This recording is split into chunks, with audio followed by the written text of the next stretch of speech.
Barabara kabisa, mpenzi mtazamaji, msikilizaji, karibu tena sana kwenye channel hii ya John Jambi Media. Ikiwa ni mara yako ya kwanza kupatana na channel hii, tafadhali subscribe to the channel and hit the notification bell ukajulishwa kila wakati ninapokuletea video moto moto kama video ya siku ya leo. Hivi leo naangalia ama ninataka tuongelelee mambo ambayo aliyosema Sifuna pale katika interview jana wakiwa na Ruth Okwala Matole. Tutazame video na tusikize, alafu nitarejea baadaye na usemi zaidi. Math. William Ruto would have to break down that number for you, because for me, knowing what I know about how Kenyans vote, listening to sentiment on the ground from Western to Coast to Nyanza to Central Kenya to Eastern to all of those places, I simply do not see a path to power for William Ruto. In fact, I want to say wait, hang on a second. He does see a path to power with ODM we have by differences his side, of opinion on and that. that's okay. Yeah. If there is that pre-election coalition pact with a person that you say you do not want to see re-elected in 2027. See, I will still vote to kick him out. This is not about who you will vote for. I will still vote to kick him out. Allow me to finish. The ballot is mine. Allow me to finish the question. Where does this leave you, being a member of a party that is now in a pre-election coalition pact, if we get there? So let me show you something. And I've not talked about you being Secretary General. I'm talking about you, please allow me to finish the question. You being a member of the party, where does that leave you, being a member of a party whose big decision to be in a pre-election pact is something you strongly disagree with, as we've seen here? So I want to illustrate something to you. We are given 6 ballots, right? In 2017, even in 2022, you have people who belong to ODM who will vote for Raila Odinga for president, come and vote against the ODM candidate in 2017 who was Kidero. They voted Kidero out. Members of ODM, they were giving Raila the votes, denying Kidero, voting for Sifuna, voting for Pasaris. You understand? When you are given that ballot, nobody is there to coerce you to make a decision. And for me, you know, I hear them saying, oh, they are tired of being in opposition. The surest way for ODM to end up in opposition is to get entangled with William Ruto, because with respect, William Ruto is going home. Edwin, I'm not He's asking, going home. I'm not asking. You have asked me where it will leave me. I'm not asking about how you will vote. That is your decision, and that is a private matter. I'm asking about where this leaves you in the membership of a party whose big decision prior to an election goes against your values. This is what I'm saying. I will exercise that value by voting against him. Okay. Yes. And still remain a member of the party? Of course. Okay. You are allowed to do that. All right. So what options are you exploring then in that presidential bid? Should ODM, in your view, field a candidate? Absolutely. And you know, even the last time when we were here, I explained to you why I felt strongly that ODM should field a candidate. We have the opportunity of a lifetime here, in my view. Because of how the vote split in 2022, our candidate lost by a margin of 200,000 votes. In my estimation, if we just kept the constituencies that voted for Raila Odinga, we didn't need to do anything else, because the person who has lost the biggest chunk of his support is William Ruto. We would actually win. I've heard people saying, oh, Baba never nurtured anyone to be president. And it is the biggest insult I've had against Raila Odinga, because he was not nurturing us in poultry farming. He was not making people who will come to be avocado or horticulture farmers. The Raila Odinga School of Leadership is about leadership. It is in the name. It is in the name. If you feel that you have not been sufficiently prepared for leadership, just step aside. To a jam. So you believe there are people within the party who are capable of... You know, people forget. Okay, let me ask you people this. Forget. Let me ask you this. Let me explain. Does that... No. Now I'm on the explainer. You're not allowing me to explain. You have had every opportunity to speak. Let me explain this point, because I will lose it. We will get to it in a moment. Do some of those people who could run for president include you? Let me explain.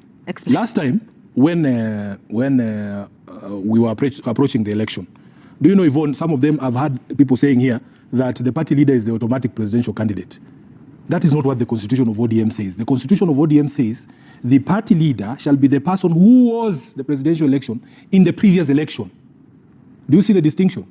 That means the party leader is not the automatic presidential candidate, and that is why in 2022, with Raila alive, the National Elections Board of ODM put out an advertisement for people interested in being presidential candidates. We had 2 people who applied who were not party leaders. They were Raila's deputies. Joe put in an application, Oparanya put in an application, because that is what the rules of ODM says. So even if you were to go by 2022, are you telling me that Joe and Oparanya have somehow lost ambition or capacity to be presidential candidates? Just going by that. And which is why we are saying, if you are unable to, if you feel that you are not ready for this particular contest, you are not prepared well by Baba, or you are one of those who Winnie was talking about, you slept in the class, please give way. Give way, because as a party that has always fielded a presidential candidate, we have a responsibility to provide an alternative to William Ruto. Okay, could that alternative be you? Hivyo basi, mpenzi mtazamaji, msikilizaji, unaposikia ni kwamba unaelewa kwamba hii sio tetesi wala maneno ya kupima upepo na si bahati mbaya, and ni kwamba Edwin Sifuna amesema wazi kwamba hatamuunga mkono William Ruto mwaka wa 2027, na alisema hivi kwa uwazi, ujasiri na bila uoga. Na katika siasa za Kenya, hilo pekee ni tamko kubwa. And kwa muda mrefu wanasiasa wamezoea siasa za kubadilika badilika. Leo wanasema hiki, kesho wakatae, na mwishowe wajipange pale nguvu ilipo. Lakini safari hii Sifuna hakuzunguka, hakutoa nafasi ya kutafsiriwa vibaya. Aliweka mstari na akasimama upande mmoja.